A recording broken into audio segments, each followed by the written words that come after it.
بسمارک کابرایەکی لێ هاتووی ئەڵمانیە و لە بڕوسیاش دانیشتووە،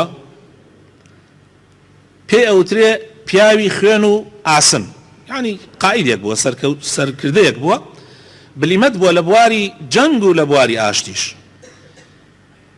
ئۆتۆفۆن بسمارک. ئەم کابرایە لە ساڵی 1815 لەدایک بووە، لە ساڵی 1898 مردووە و بۆتە ڕئیسی وزەرای بڕوسیا، یعنی ئەو کاتە مەملەکەیەکە بۆ وا ناوی وا بووە و ئەویش سەبەب بووە کە ویلایەتی ئەڵمانیەکان ویلایەتە ئەڵمانیەکان یەک بخاو بیکا بە ئەڵمانیای گەورە.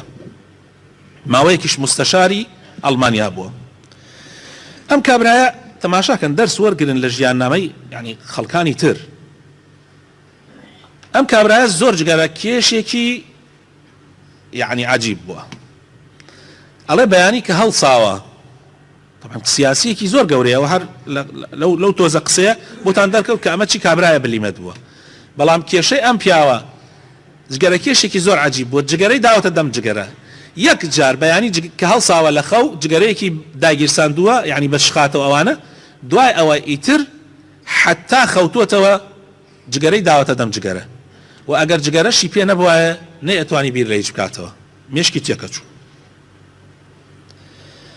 لە جەنگێکە ئەکەونە حاڵەتێکی زۆر زەحمەتەوە، تەماشا ئەکا یەک جگەرەی ماوە، یەک جگەرەی پێماوە، بڕیار ئەدا کە ئەو جگەرە هەڵگرێ بۆ حاڵەتی زۆر خەتەر کە فکری سافکە. یەک دانە هەفتە ئەوانەکەونە حاڵەتێکی زەحمەتەوە جگەرەی پێناگە، یەک دانە هەفتە ئەو جگەرەکەی هەڵگرتووە. دوای ئەوە تەماشاکە جگەرەکە هێرماوە، یەک هەفتەشە جگەرەی نەکێشاوە. بیرەکاتەوە ئەری ئەوە منم هەموو ژیانی خۆم بەستۆتە جگەرەوە، ئەی خۆ یەک هەفتەیە من چونکە بیرم لای نەماوە جگەرە ناکێشم و عەتیادی ئاسایش. ئەمە کەی ئەوە ئەهێنێ ژیانی من خۆم بۆیە جگەرەکە ئەشکێنێ و بڕیارەدا لەو ڕۆژە بە دواوەیتر جگەرە نەکێشی.